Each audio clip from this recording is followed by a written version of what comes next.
Estamos ao vivo agora com o nosso Entre Gigante podcast que vai literalmente mudar a sua vida. Eu tenho certeza e convicção disso. Por quê? Porque Deus coloca coisas grandes em pessoas pequenas. E eu tenho certeza que esse podcast, através de mensagens, convidados que estarão comigo nessa mesa, trará segredos que vai fazer com que você viva o sobrenatural. E o nosso primeiro Entre Gigantes, eu tenho um convidado aqui, gigante. Amém. Não de estatura, mas de mentalidade. Um prazer, Lucas, Amém. Poder te receber aqui, pastor Lucas, Amém. Poder te receber. Eu queria que você se apresentasse aí para essa galera que está ansiosa de te ouvir. Amém, apóstolo. Que alegria poder estar aqui entre os gigantes, ser o primeiro convidado e abrir essa porta de entrevistas e de palavras liberadas para a nossa mente poder ser mudada, dilatada, nossa mente poder ser expandida e a gente alcançar tudo que Deus tem para nós. Eu sou o pastor Lucas, de Capivari, minha cidade de origem. Por que eu estou colocando a minha cidade de origem? Para reforçar o que o apóstolo disse. Deus pega gente pequena, de lugar pequeno, para fazer coisa grande, porque Ele é grande. Sou pastor na Igreja Pura Fé em São Paulo, casado com a Tatiane, tenho um filho chamado Gabriel, prego desde os meus 5 anos de idade. Então, vamos para 26 anos ministrando, pastoreando, e eu estou aqui contigo hoje, apóstolo. Bom demais. Glória a Deus. Eu já quero fazer uma pergunta quente. Você ouviu a voz de Deus a primeira vez e entendeu que Deus estava falando com você? Você tinha que idade? 5 anos? Não. O chamado foi com 5 anos, porque foi a primeira oportunidade que eu tive para pregar dentro de uma situação que os meus pais se converteram porque eu não falava até os 4 anos por ser um autista não verbal. Então, eu não falava. Então, até os 4 anos não falava. E meus pais trouxeram a igreja para casa e num culto, em casa eu vi todo mundo falando glória a Deus, eu quis falar glória a Deus também, que eu achei muito interessante todo mundo falando glória a Deus. E a partir daquele momento eu me interessei por aquela pessoa que estava na frente falando. E eu quis saber o que era, e depois meus pais foram me ensinando, eles se converteram, então ninguém sabia muita coisa. E com 5 anos, num culto de criança, eu tive a oportunidade para começar pregando, e eu comecei a pregar, e eu nunca mais parei. Então foi ali que começou. Mas a certeza mesmo da chamada, no sentido de ouvir a voz de Deus, foi quando eu tinha 9 anos, e foi um caso muito curioso, porque eu lembro que eu estava na igreja, eu sempre gostei de... Hoje nas nossas igrejas acaba não tendo isso, mas eu vim de uma igreja que fazia isso, que é dar oportunidade. Sim. E era a famosa saudação. E eu me lembro que eu fui chamado para dar uma saudação, e naquele dia, apóstolo, eu não consegui falar essa saudação, porque tinha acontecido uma coisa muito engraçada com 2 meninos no banco. E quando eu fui ler a palavra, eu olhei para eles e comecei a rir. Mas comecei a rir muito. E eu comecei a rir e depois eu comecei a chorar, porque daí eu falei, agora eu vou apanhar, meus pais vão bater em mim, porque eu estou fazendo essa vergonha no meio da igreja toda. Não consegui ler o versículo e saí andando com a Bíblia e fui por lá fora. Meus pais me deram uma exortação, lógico, pelo que eu tinha feito, e eu sentei. Naquele dia, o pregador chegou depois desse acontecimento. Não me lembro quem é o pregador. Eu sei que ele chegou. E eu estou falando de 20 anos atrás, o que significa que naqueles dias um pregador chegar para pregar sem Bíblia. Não. Ele chegou sem Bíblia para pregar. Uau. Então, quando ele chegou para pregar sem Bíblia, ele subiu no púlpito e ele me chamou para sentar ao lado dele. Uau. É lógico que eu não fui. Então ele me chamou pela 2ª vez, eu também não fui. Pela 3ª ele fez uma cara, um semblante muito bravo, e eu fiquei com medo. E eu não olhei para a igreja me olhando, e eu apenas fechei os olhos, peguei minha Bíblia e fui para o púlpito. Ele recebeu a oportunidade para pregar, e ele disse assim: quem quiser saber por que esse menino está no púlpito, não fale comigo. Deus que mandou colocar ele aqui. E segundo, eu vou pregar o que esse garoto ia ler, mas não conseguiu ler antes de eu chegar. Meu Deus. Foi. E eu li Isaías 43, versículos 1 e 2. Pois agora assim diz o Senhor, que te criou, Jacó, e te formou, Israel. Não temas, eu te remi, chamei-te pelo teu nome, tu és meu. Quando passares pelas águas, estarei contigo. Quando passares pelos rios, não te submergirão. Quando passares pelo fogo, não te queimará, e nem a chama arderá em ti. Eu não sei como, mas ele pregou. Apenas esses 2 versículos. E após o culto, ele mandou chamar minha mãe. E foi naquele momento que ele disse assim: se despeça dele, porque ele não é seu. Ele será o primeiro a sair da sua casa. E eu sou o caçula. Ele vai ser o primeiro a ter dias em que a senhora vai querer ele por perto e ele não vai estar. Naquele momento, eu entendi. Eu tinha 9 anos. Deus, naquele momento, marcou minha vida. Então, todas as vezes que eu pensava em desistir, eu me lembrava que para cada vergonha que eu passasse, Deus tinha uma porta aberta, porque Ele me disse que faria isso. Ele confirmou a minha chamada no momento de maior vergonha da minha vida. Naquele momento seria a maior vergonha, que eu não conseguia ler o texto. Mas é porque não era para mim ler o texto naquela hora. Ou seja, às vezes a gente tem que entender que a grandeza de Deus se manifesta exatamente depois de ter nos exposto à vergonha. Então, eu acho que a mentalidade gigante é não ter medo de passar vergonha. É ter medo de nunca ter sido exposto. Porque só quem é e aceita a vergonha de ser exposto é capaz de fazer da sua própria tragédia um testemunho. Se não, não tem história. Meu Deus. E o interessante, você falando, citando, melhor dizendo, esse texto, falando das 3 vezes que ele chamou, me veio à memória quando Deus chama Samuel.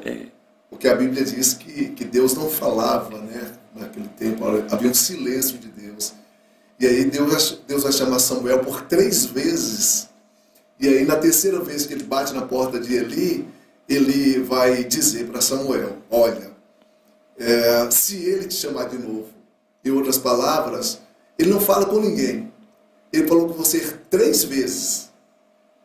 E se ele te dá mais uma oportunidade, não perca de forma nenhuma. Amém. Então eu entendo que essas 3 vezes que esse homem te chamou, era simplesmente para você entender que quem estava te chamando era Deus. Com certeza. Não existe possibilidade de você voltar aí o relógio 20 anos atrás, um pregador chegar na igreja sem Bíblia. Não Se tem. chegar na igreja sem Bíblia, não prega. Não prega, jamais. Não tem como. Então, que coisa maravilhosa. E entender esse chamado, né? E eu acredito que como para você não foi fácil, para você ter esse entendimento, essa compreensão do chamado de Deus, e se você estivesse no lugar da sua mãe, o que você falaria? Sua mãe teve entendimento, teve essa compreensão que você foi gerado por Deus no ventre dela para as nações? Minha mãe teve o entendimento, teve a compreensão, mas eu acredito que é muito complicado quando você recebe uma promessa gigantesca, mas você não tem nenhum manual de como fazer. Uau. Não é? Então, a minha mãe não vem de uma família cristã. Ela não sabe o que é cuidar de um profeta das nações. Meu Deus. É isso que eu acho interessante. Por quê? Porque a mãe de Sansão recebeu o manual. Ó, faz isso e cuida disso. É assim que você vai cuidar desse menino. A mãe de Moisés não tem manual. Ela vai colocar ele no cesto na esperança que a princesa ache. Então, para minha mãe, eu acho que o problema todo, em todo esse tempo, foi ela tentar entender como que fazia, como que se criava. E agora? Deixa ele viver a infância dele, proíbe ele de algumas coisas, faz ele ficar lendo a Bíblia mesmo. Então ela tentou me criar e me educar a partir do que ela entendia. E é isso que eu amo sobre Deus, porque às vezes até a dureza da minha mãe era uma forma de Deus me guardar, me proteger de situações que eu ainda não tinha maturidade para viver. Porque eu penso que a dificuldade de receber uma promessa é que a gente sempre acha que a promessa vai se cumprir no dia seguinte. E ela não vai se cumprir no dia seguinte. Ela não vai, assim, se cumprir no dia seguinte. Então, é muito complicado quando você vê as promessas que você recebeu se encaixar na vida dos outros e ver os outros se cumprindo e na sua parece que está atrasando. E por algum momento eu pensava que era culpa dos meus pais. Acho que é eles que não estão. Eles poderiam estar fazendo mais alguma coisa, mas depois eu compreendi que não era nada disso. Eu tinha que viver cada fase, eu tinha que viver cada processo. Eu tinha que ser podado para cada tempo. Porque se Deus disse que Ele queria fazer de mim um profeta, um ministro para as nações, Ele não estava querendo fazer uma coisa de um momento, Ele estava querendo construir algo que iria perdurar por tempo. E apóstolo, nada que é bom e nada que é excelente é criado ou é construído do dia para a noite, vai tempo. E eu acho que a grandeza de um ministério não é o quão rápido ele consegue chegar, mas o quão longo ele consegue permanecer. E eu acho que a beleza é exatamente isso. Eu comecei pregando com 5 anos de idade, e eu vi outros começando a pregar com 5 anos de idade, e eu vi outros fazendo isso, e eu vi outros que foram por um caminho que eu queria ter ido.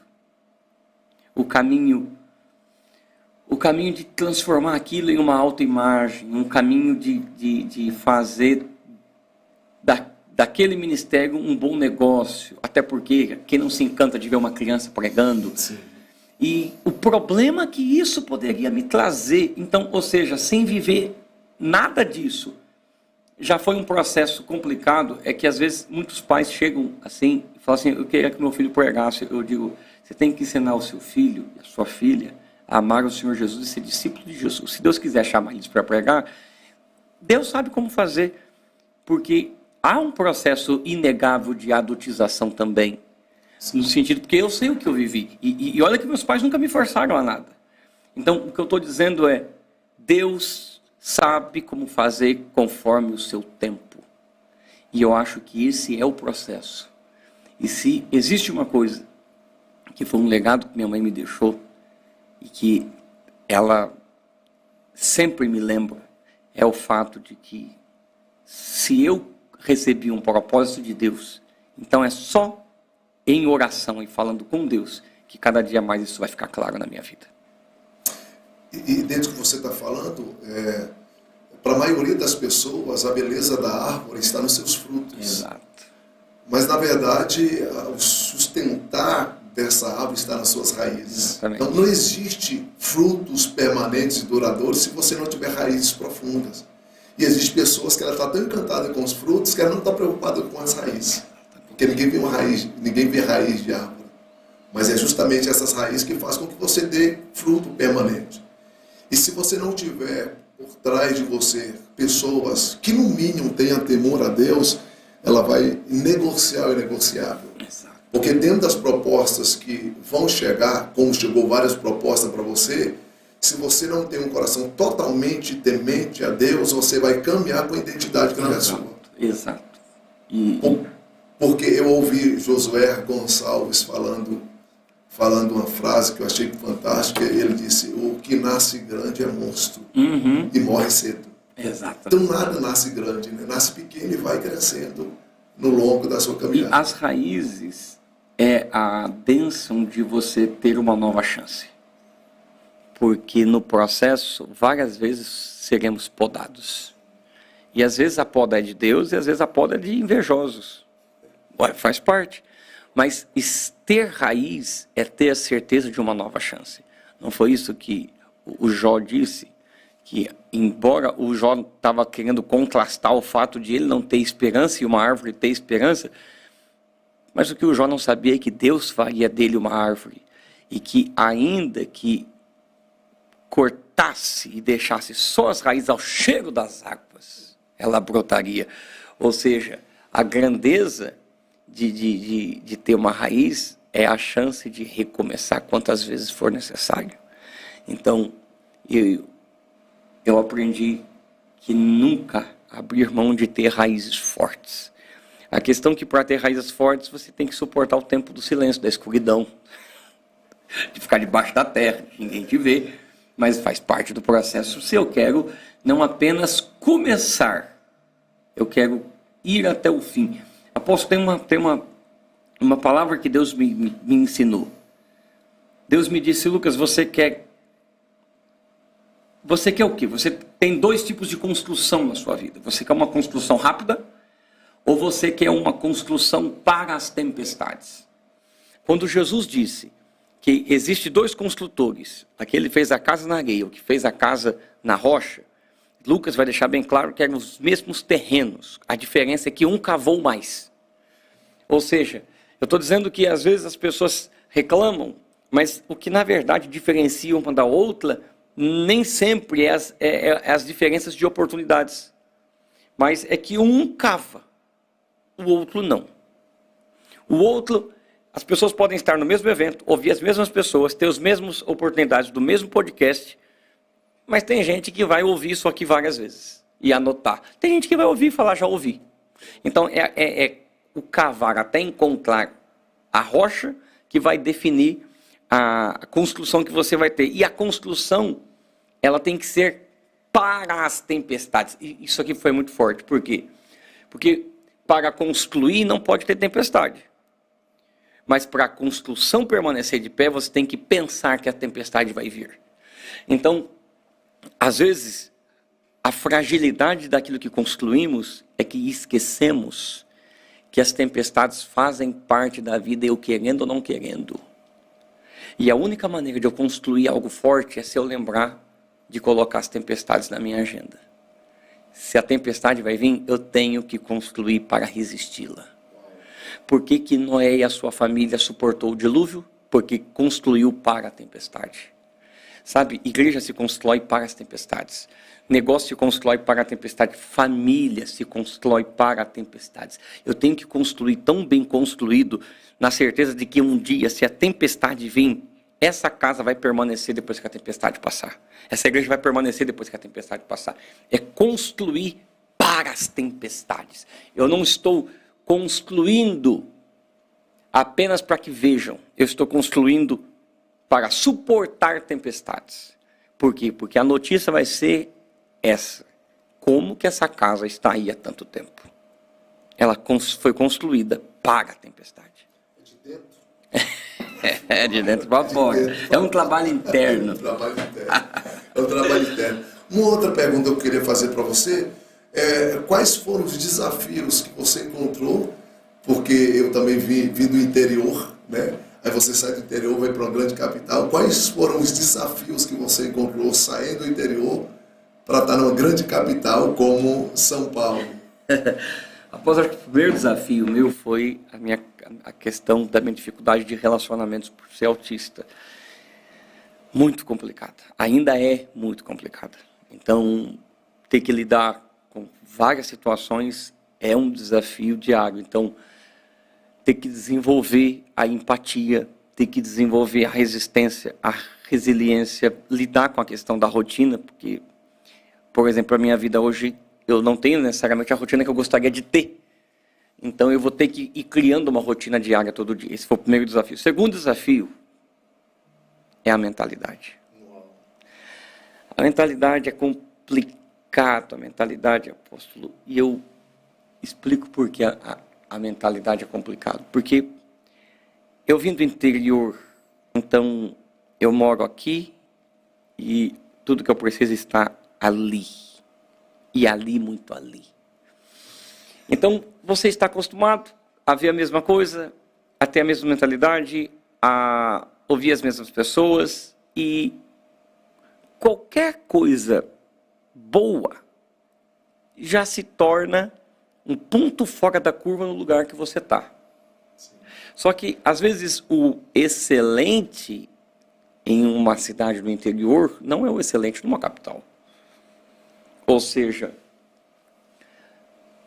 o fato de eu me desenvolver e me despontar como um comunicador, pregador ainda jovem ali, naquele lugar que eu estava, não significaria que quando eu fosse para um lugar maior, eu continuaria sendo um diferencial. Então, eu ia ter que mudar a minha mentalidade em muitos aspectos. Muitos aspectos. Ou seja, eu ia ter que aprender o que Jesus disse. Vocês estão sendo enviados para cidades. Então, vocês lembrem-se, são ovelha no meio de lobo. Ué, se aumenta o número do alcance, também aumenta o número de ataques e de gente que te vê. Então, se eu estava acostumado com um contingente de pessoas no interior, isso não tem nem como, multiplicou em um potencial gigantesco. Então, começa por aí. Outro desafio, logística, complicadíssimo. A questão da logística. Ter que lidar com coisas, com situações que eu só queria pregar. Entendeu? Eu não queria pregar. Então, situações como aeroporto, viagens, logísticas, ou ter que... Até porque, deixa eu dizer isso para o senhor, até porque, por exemplo, pensamento onde eu estava, interior, olha, ter que ter uma assessoria, uma secretária, não, tem que ser humilde, simples. Sinceramente, de vez em quando eu fico sem responder, até gente importante, da minha própria casa, da minha família, quanto mais. Então, tem que abrir a minha cabeça que para algumas coisas eu não estava sendo arrogante, eu só estava sendo organizado. Sim. Eu acho que isso é muito difícil. Por quê? Porque você tem que ir destruindo com limitações dentro de si.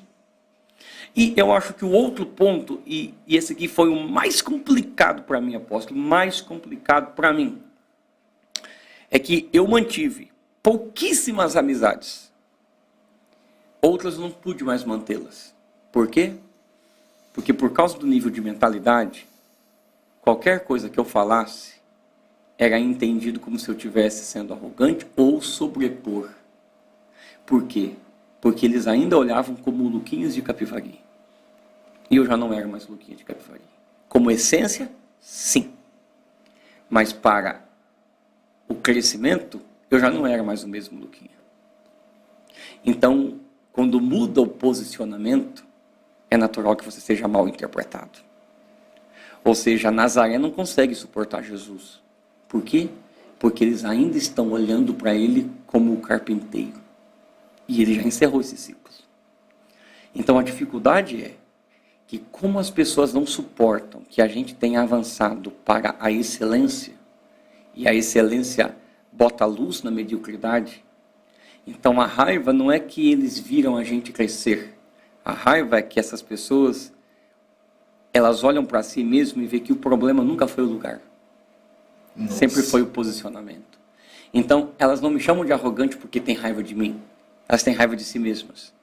Mas como não têm coragem de admitir que elas foram um problema, então precisam encontrar um problema em mim. E esse é um grande desafio. É bem complicado. Mas você vai falando, passa um filme na minha cabeça, porque são situações que mesmo você sendo bem mais novo do que eu, né, situações que eu vivi, situações que eu vivo, até mesmo por ainda estar no interior, né, onde a organização ela soa como prepotência e arrogância. E não é, você só quer ser organizado. Porque para onde você está indo precisa de organização. E aí as pessoas decidem não ir para onde você está indo, aí quer criticar. Não, o senhor imagina, por exemplo, o que um escravo no Egito fazia?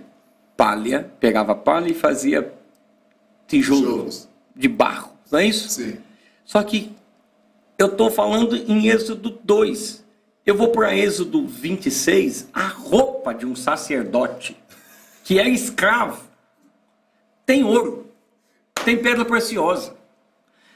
o lugar de culto deles, os móveis, eram todos... Ei, mas gente do céu, alguém poderia falar, não, para quem estava vivendo com barro, para que fazer uma estola sacerdotal de linho fino? Para quê? Ué, Deus estava imprimindo a glória dele. Então é lógico que, como disse o apóstolo Paulo, eu sei viver em qualquer situação, eu não tenho problemas. E eu, glória a Deus, ainda prego em lugares simples, porque é o chamado de Deus para mim. Agora, não confunda o fato de que ser humilde e simples é ainda aceitar a mentalidade de palha e barro do Egito. Não. Eu sou vaso de barro, mas há tesouros dentro de mim. Glória a Deus. Ou seja, o fato de termos vivido uma situação não significa que temos que ficar preso a elas. É por isso que Deus deixou Israel por 40 anos no deserto. Por quê? Porque aquela mentalidade tinha que sair para o que eles iriam viver. E eu acho que esse é um ponto muito importante, porque algumas vezes, deixa eu dizer isso ao senhor e às pessoas que estão conosco aqui, guarde muito isso. Se a gente não entender os ciclos de amizades da nossa vida, às vezes a gente vai ter conflito com quem a gente ama, porque a gente não soube estabelecer limites, que existem chamados que são locais. Sim. Existem chamados que são globais. E eu acho que o desafio é que, às vezes, eu quero manter pessoas perto de mim que não têm a visão pela qual Deus me deu. E como essa pessoa não consegue e não quer ver além, ela se contenta com o que está ali, ela começa a me chamar de louco. E eu vou ter que entender que algumas vezes, para a gente se manter amigos, é melhor separar um pouco. Abraão e Ló. Sim. Deus só mostrou a terra para Abraão quando Ló saiu de cena. Porque a visão de Ló era local. Mas o chamado de Deus para Abraão era global. Uau. E algumas vezes nós estamos nos agarrando ao fato de que gostamos de pessoas e às vezes como pastor, como líder, a gente quer pessoas leais a mim. E eu vou dizer para o senhor, eu não quero pessoas leais a mim, eu quero pessoas leais ao propósito. Por quê? Porque é na tentativa de ser leal a mim que você pode atrapalhar o meu propósito. O Pedro, tentando ser leal a Jesus, cortou a orelha do cara, do mal, que estava, na verdade, Jesus só estava vivendo o propósito. Então, gente às vezes leal a mim e não ao propósito, por não entender para onde Deus está conduzindo, pode atrapalhar a situação. E eu acho que esse é o ponto que precisa ser resolvido. E eu sei para onde eu estou indo, confio em Deus e vou ter que aprender a lidar com esses níveis de relacionamentos para que eu não fique agarrado emocionalmente a pessoas que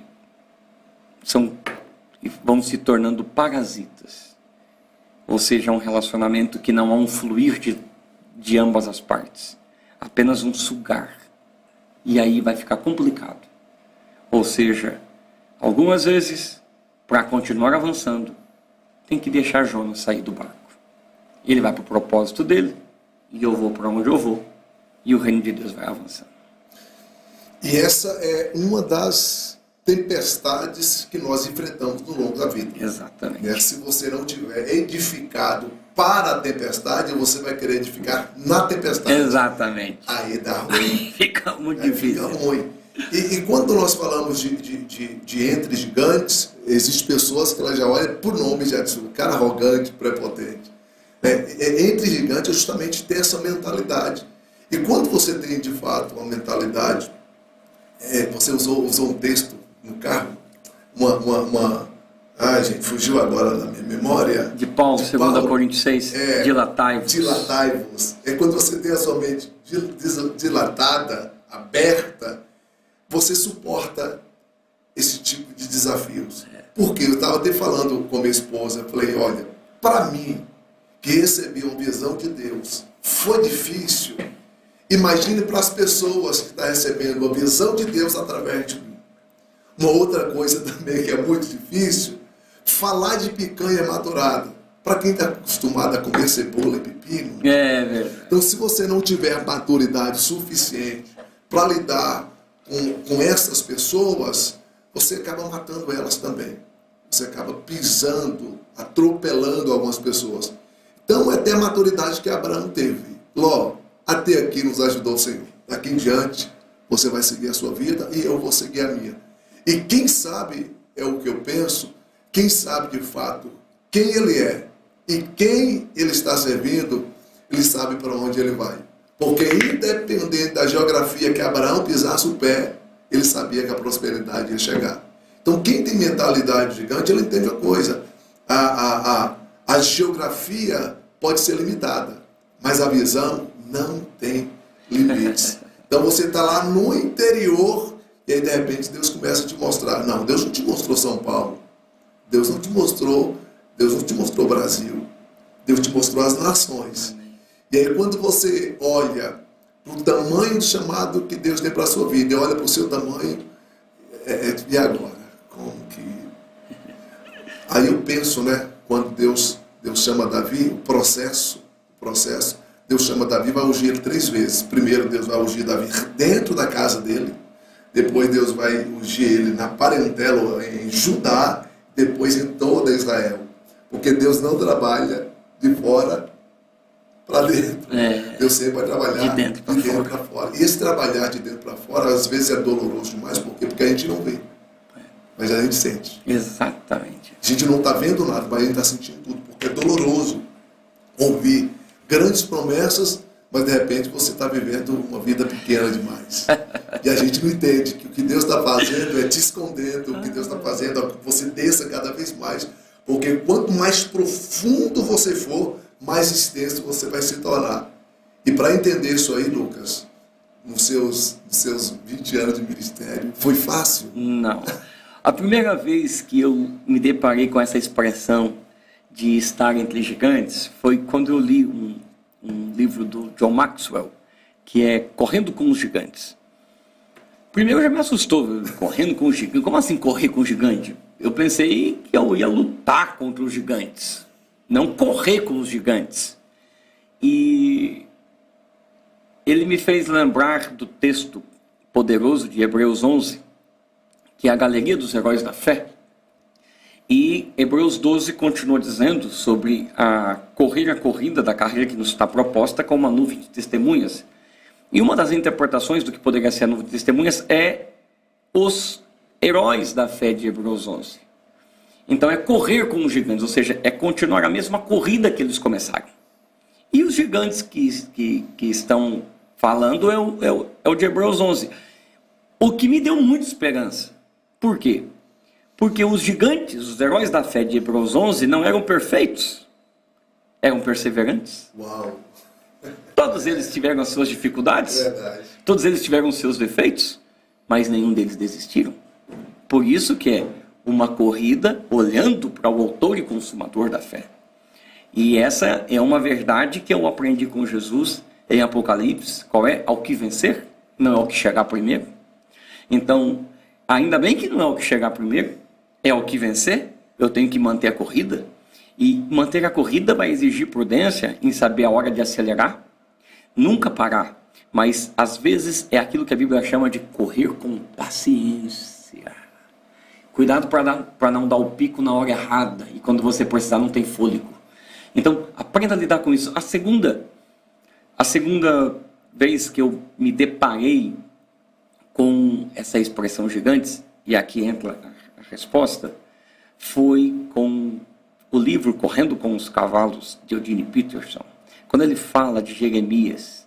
E eu acho que o desafio foi, apóstolo, ter que lidar com algo que poucas pessoas têm a coragem de admitir, e eu tenho a coragem de admitir, a inveja.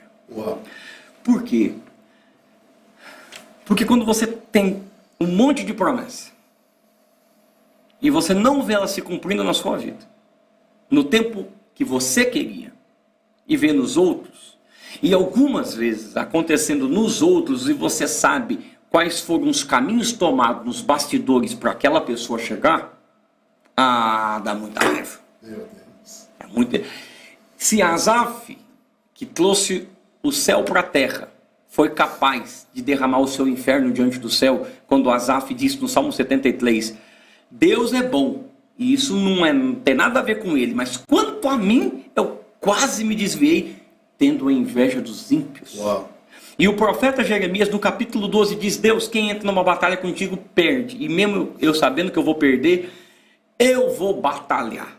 Por que que dá certo para os outros que faz errado? E por que está dando errado comigo que está fazendo certo? E a resposta de Deus foi a resposta que eu precisava nesses 20 anos pregando, e todo dia, eu vou dizer para o senhor, é a resposta que eu preciso todo dia para a minha vida. Qual é? Jeremias, se você correndo com os homens já está cansado, imagine se você estivesse correndo contra os cavalos. Nossa. Ou seja, se você está reclamando de situações que você consegue enfrentar frente a frente, imagina quando eu te colocar para enfrentar situações que você está em desvantagem. Você vai lutar como? Exemplo prático. Se hoje, com 5 funcionários, você já perde a cabeça, como eu vou te dar 50? Se hoje, com 10 agendas, você já reclama que está cansado, como que eu vou te abrir o ministério? Se hoje, só você, a esposa, o seu esposo, já disse que é complicado, ué, e os filhos? Ou seja, se você correndo com situações que estão à sua altura, você já está cansado, por que eu vou te dar mais desafio? Por quê? Se você em terreno plano já cansa, como que você vai correr no pântano do Jordão? E quando o terreno ficar mais difícil? E quando as coisas começarem a ficar mais complicadas? E quando você tem que sair de um voo para outro? E quando você tem que lidar com a publicidade do ministério? A publicidade do ministério. Porque no interior eu pregava e se eu falasse alguma coisa errada, ninguém ia saber. Mas... E como? Então eu entendi que eu estava alimentando a inveja porque eu estava me comparando aos outros e perdendo o privilégio de ver Deus trabalhando e dando resistência para que eu pudesse correr para além do meu tamanho, para que eu pudesse dar saltos maiores que a minha perna. Eu acho que as pessoas falam assim, e esse é um provérbio que eu não gostava da minha infância. Você não pode dar mais salto maior que a perna. Por que eu não gostava desse provérbio? Porque eu li a Bíblia. E a Bíblia diz que o salmista o tempo todo fala assim, Deus, me dê largueza. Alarga os meus passos. Ué, o que é alargar os meus passos? Dar passos maiores que a perna. O problema é que dar passos maiores por a perna sem a direção de Deus é loucura. Dar passos maiores que a perna na direção de Deus é fé. Ou seja, eu sei que eu não consigo, mas mesmo assim, Ele vai me dar a ligeireza das costas e eu vou conseguir saltar. Então eu tenho que parar de ver o que os outros estão vivendo e começar a ver o que Deus quer fazer em mim. E é nesse momento que, olhando para dentro de mim, eu percebi, eu não tenho que ficar invejando os gigantes, eu tenho que correr com eles. Corre com eles. Corre com eles. Deus vai me dar resistência o suficiente. Então, eu tive que aprender isso. Glória a Deus. É um texto que para mim me traz uma reflexão muito profunda.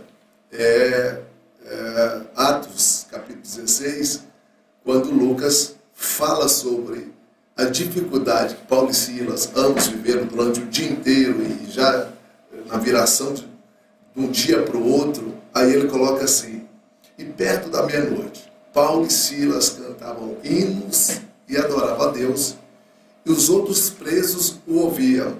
Isso aqui me mata. E de repente para quem? De repente, esse de repente, quando você lê, a impressão que dá é que eles passou num momento curto de dor, de aflição, e de repente as coisas aconteceram. E existem pessoas que olham para você hoje, vendo onde você está, e dizem, nossa, mas foi rápido. Não, cara, desde os 9 anos de idade. Mas uma pergunta que eu queria fazer para você, porque no longo da sua caminhada, claro que você viu os grandes, se é que eu posso colocar assim, né? os grandes pregadores levantados por Deus, aqueles que você assistia na fita cassete, que você assistia no DVD, que você ouvia, que você lia, aí de repente você se vê sentado com eles. Eu queria que você visitasse 3 que você, de repente, você está sentado na mesa e fala, cara, olha com quem que eu estou sentado. Meu Deus do céu. Lógico, eu vou começar pelo começo, né? Eu vou começar por aquele que mais me influenciou na minha infância. Eu acho que dos anos 2000 para cá, na verdade, do fim dos anos 90 para cá, eu acho que não teve um pregador de uma linguagem pentecostal que não foi influenciada por ele, que é o pastor Marco Feliciano. Não tem como, esquece. Não tem. Não teve. E eu me lembro que na igreja Pura Fé, uma vez eu recebi uma mensagem de uma das filhas do pastor Marcos, porque ela estava indo em nossa igreja. E aí eu já fiquei feliz, olha, né, me ouvindo, eu ouvi o pai dela na infância. E aí depois ele veio ministrar na igreja e ele falou assim, olha, a minha filha está congregando aqui, né, então eu quero dizer a você que pastoreia certo, hein? Falei, tudo bem, pastor. E eu tá do lado daquele cara que me inspirou a infância inteira. E quando eu fui pastorear uma congregação nossa, eu fiz uma vigília que encheu a nossa igreja e o pregador que eu queria trazer era ele. Aquele dia veio a família toda dele e ele veio. Uau. E ele atrasou um pouquinho e eu tive que pregar um pouco. E como estava pregando, ele senta. Ai. Posso? Nossa. Eu acho que aquele dia ele estava pregando na minha igreja, me ouvindo pregar. Naquele dia, eu falei, meu Deus. E aí Deus me lembrou o poderoso texto do Salmo 113. Ele levanta o pobre do pó e do monturo e faz se sentar no meio dos príncipes do seu povo. Eu gosto de citar o pastor Marco Feliciano. Eu me arrepio todo, velho. Eu gosto de citar o pastor Marco porque o pastor Marco ministrou e pregou numa época, no finalzinho dos anos 90 para os anos 2000, quando Deus levantou ele, aonde nós olhávamos para os gigantes da época, eu garotinho.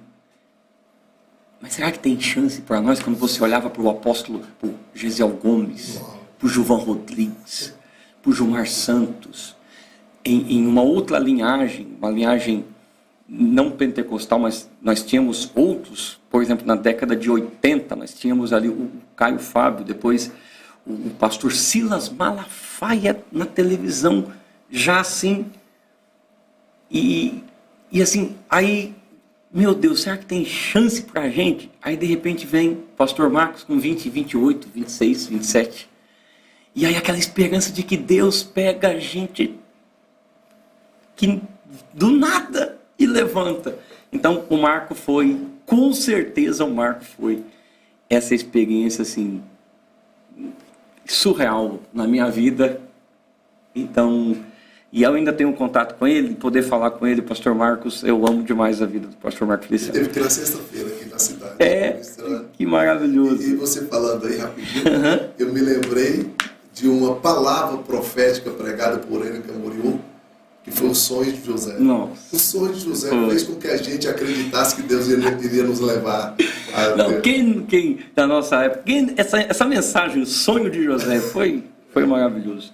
Mas duas pessoas que, meu Deus do céu, olha, recentemente, quando eu era criança, perto da minha casa, tinha uma igreja chamada Saga Nossa Terra.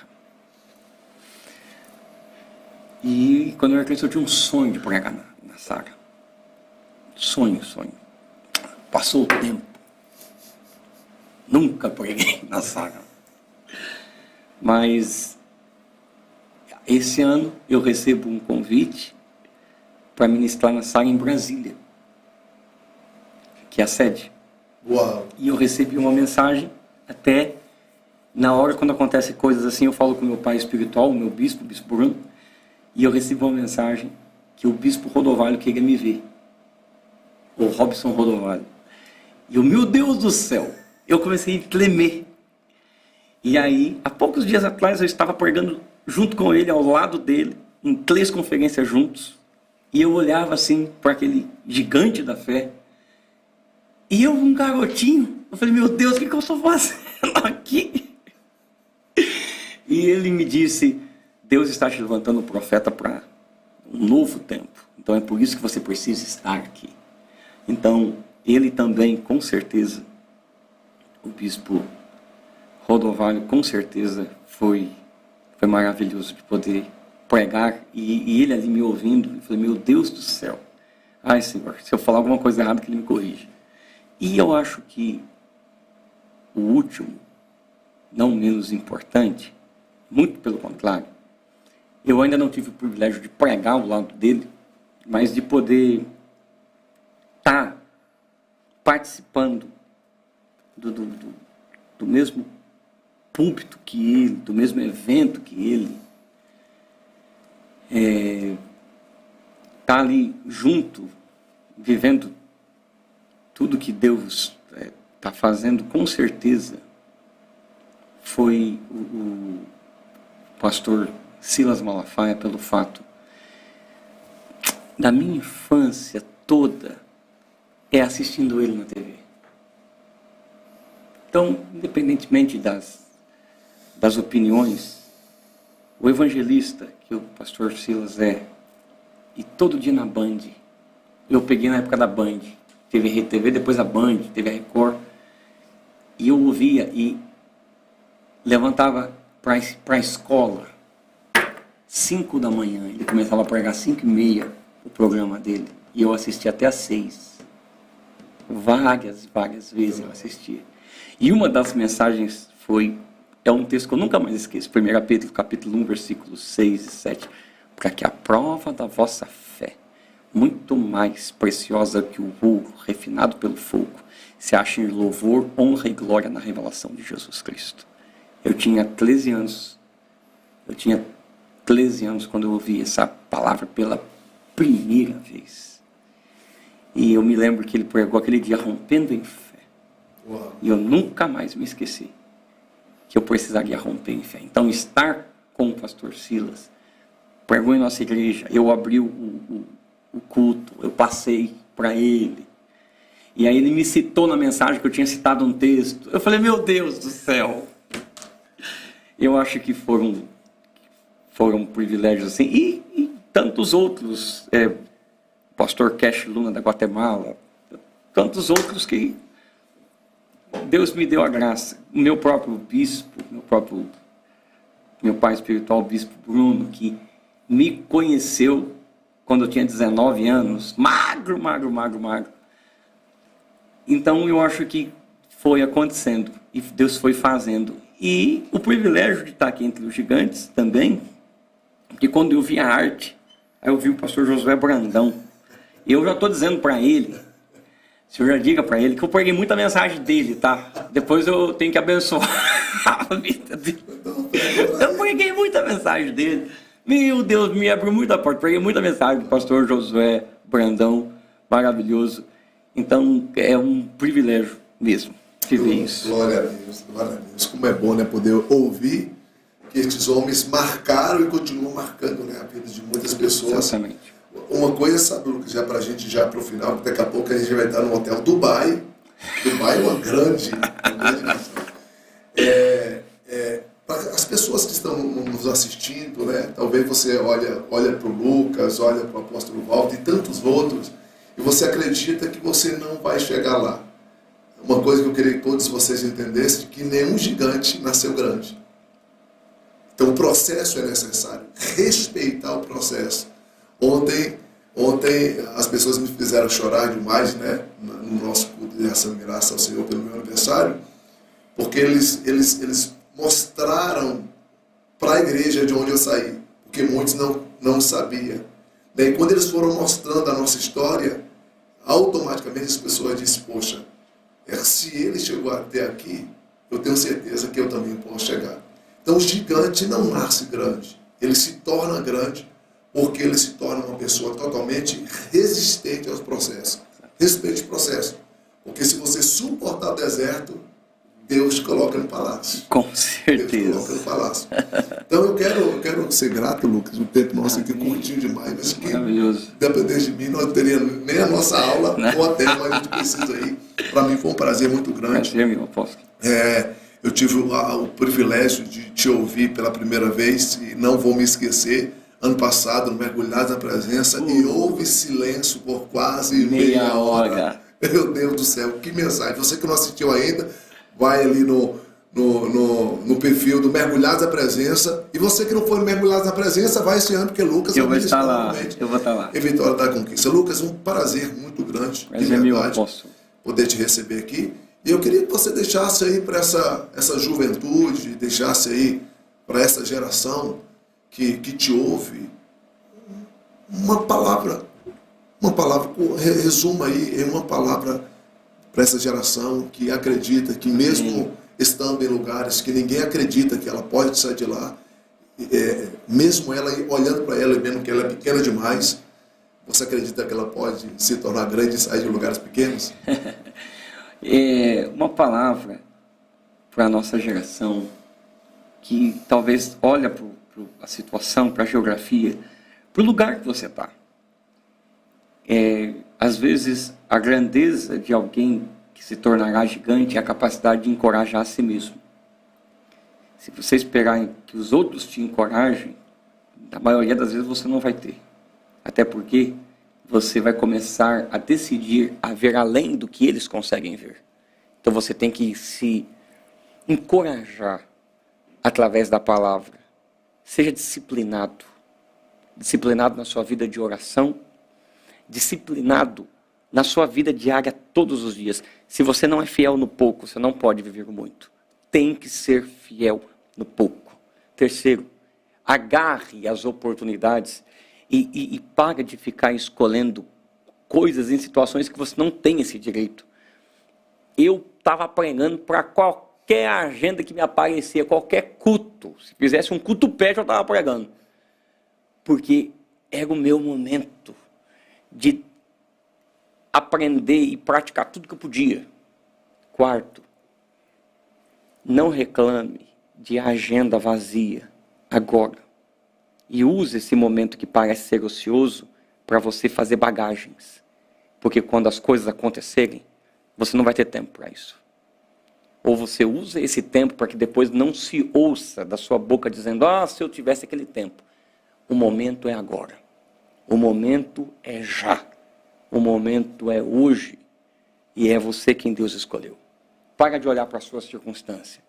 Comece para olhar para o tamanho da promessa. Seja disciplinado o suficiente para quebrar os seus próprios limites e a sua própria mentalidade. Não tenha medo de quem fale que você é aquilo ou aquilo outro. Acredite no que Deus disse a seu respeito. E avança. Quem começa a boa obra, ele é fiel para aperfeiçoar. Glória a Deus. Obrigado, apóstolo. Obrigado a você. Deus possa abençoar cada um de vocês. Não só assista, mas reassista, anote, porque eu tenho certeza que muitas pérolas serão extraídas deste podcast. Deus possa abençoar a tua vida poderosamente e até a próxima, se assim o Senhor nos permitir. Amém. Deus abençoe.